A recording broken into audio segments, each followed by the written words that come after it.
Cara, eu comecei a ler a Bíblia com uma pessoa muito cética. Né? Eu comecei a ler a Bíblia com uma pessoa muito cética e comecei por Provérbios, né, de Salomão, onde existem muitos princípios lá dentro que foram provados com o tempo. Princípios de prosperidade, de sucesso, de riqueza, de seja lá como você queira interpretar. Né? Tudo é válido. E antes de eu ler a Bíblia, eu já tinha atingido minha liberdade financeira. Né? Só que, para atingir a liberdade financeira... Ou seja, os 5 mil que você precisava para viver já estavam se pagando. Exatamente, já tinha 5 mil reais lá. E aí, ao longo dessa jornada, o que me trouxe a liberdade financeira? Me trouxe... O que me trouxe foi uma série de princípios e ações que eu executei ao longo do tempo. E esses princípios e ações vieram de lugares diferentes. Vieram de pessoas que me ensinaram, vieram de livros, vieram de aprendizados da vida. Né? E aí, eu sempre li muito. Sempre assim, né? A partir daquele momento que eu estava trabalhando com muito foco, eu estava lendo muito. E onde que eu buscava livros e conhecimento? Eu lia muitas das grandes obras que foram escritas nos últimos 50 anos. Né? Tipo Napoleão Hill. Napoleão Hill, né? Uma série de outras coisas. E aí, cara, nesses 50 anos, eu lia cada coisa e falava, meu Deus, esse cara é um gênio. Isso é incrível, isso funciona pro negócio, isso e tal. E eu comecei a olhar pra isso. Até sei que você vai falar. Bom demais, né? Isso aí. Aí eu comecei, cara, primeiro a ensinar isso. Né? E junto disso, a aplicar na minha vida. E isso tudo dando certo em comum acordo, para mim e para quem eu ensinava. E aí foi passando o tempo, cheguei na Bíblia. Já com a liberdade financeira, já com muito conhecimento acumulado, já com patrimônio. E aí eu comecei a ler a Bíblia e falei, caraca, tudo que eu estudei até hoje está lá. Tudo. Só que a diferença é que tudo está escrito com roupagens diferentes. O único lugar onde eu encontrei os princípios escritos na sua pureza, na essência, foi na Bíblia. Então, tudo que eu já vi estava escrito lá em princípios de uma forma diferente. Ou seja, tudo que estava dando certo nesses manuais dos grandes gurus de negócios, finanças, vida pessoal, desenvolvimento pessoal, coaching, não sei o quê, tudo que estava dando certo, na verdade, a base eles tiravam da sabedoria milenar que está dando certo há 2000 anos. Perfeitamente. Então, essa foi a conclusão. Segunda coisa, e agora é um contraponto a isso, tá? É um contraponto a isso. Os princípios que estão na Bíblia e que funcionaram para mim e funcionam para muita gente, não necessariamente vão funcionar para todo mundo, cara. Concordo. Na minha concepção. Isso daí foi uma chave que virou quando eu li Eclesiastes. Porque Eclesiastes está deixando muito claro o seguinte, cara, o mundo é injusto, mesmo os sábios podem ter um desfecho ruim, mesmo os ímpios podem ter um desfecho bom, logo tudo é como o vento, é como correr atrás do vento.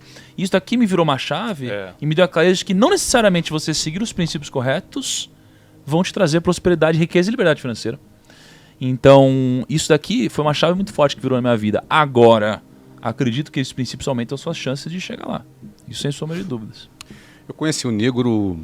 Qual foi aquele ano que a gente se conheceu em Orlando? Havia uma revelação forte. Vou fazer uma revelação forte. Vai vir algo forte aí. Faz uns 5 anos. Faz uns 5 anos. Foi em 2016, talvez. Por aí, cara. Não, porque o estádio novo já estava pronto. Acho que foi 2017. 2017? Foi no estádio novo, 7, não foi? 8, foi. 9, foi. 10, 11. 5 anos, mais ou menos 5 anos. Você produziu o Código da Riqueza, foi ali em 2016, 17, né? Por aí. Eu conheci o Negro... a primeira vez que eu encontrei o Negro foi... Ele estava produzindo um documentário. Aliás, muito bom documentário, excelente documentário, chamado Código da Riqueza. O que ele fez? Ele pegou...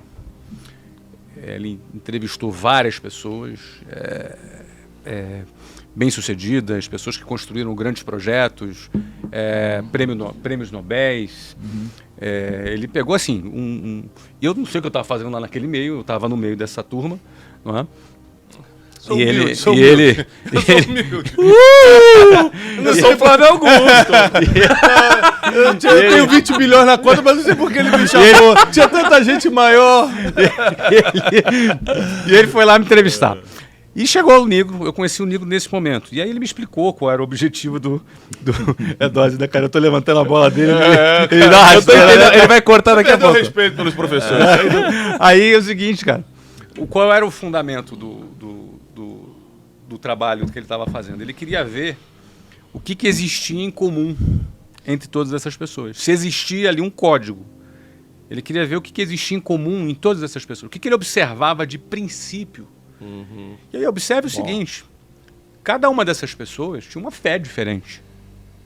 Talvez tivessem pessoas que crescem em Deus, outros até que não crescem em Deus, e pessoas que eram religiosas, outras que não eram religiosas, mas o que aquelas pessoas tinham em comum é que elas tinham atingido um determinado resultado, e o que ele estava investigando era se existia alguma coisa em comum entre essas pessoas. Primeira, vou te perguntar. Vou tomar aqui o... Por favor. Não é? É nosso. Então, daqui a pouco o Nil também vai querer. Então eu vou te perguntar. Você identificou princípios em cada uma dessas pessoas? Essa é a primeira pergunta. A segunda pergunta. Quando você começou a ler Provérbios, Salomão é um cara muito sábio. Você identificou esses princípios ali? Eu devolvo para você. Tá. Eu acho que assim, isso aí fez parte da minha jornada e eu acho que se você faz a pergunta errada, você não tem a resposta certa. Amadurecendo do jeito que eu amadureci hoje, e ainda num processo de amadurecimento, eu teria feito perguntas diferentes. Tá?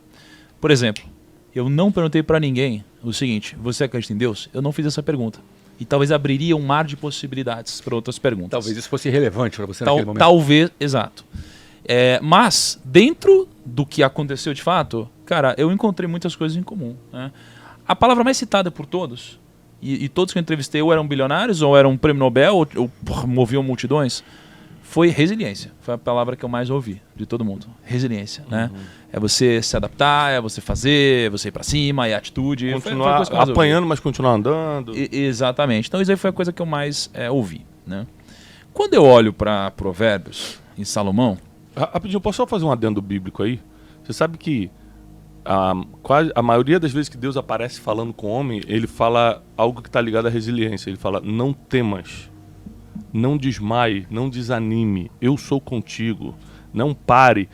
Assim, muitas vezes Deus apareceu para grandes homens, Josué, Moisés, Davi, para os grandes homens, para falar exatamente isso: seja resiliente. Se a gente fosse botar numa linguagem atual, seja resiliente. É o próprio Deus falando com as pessoas. Perfeito. Então sim, teve muita coisa em comum, muita.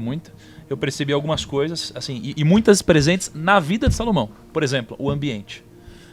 Então assim, uma coisa que eu vi é que as pessoas de muito sucesso já estavam cercadas de outras pessoas que as supriam em várias áreas e pessoas muito boas no que faziam.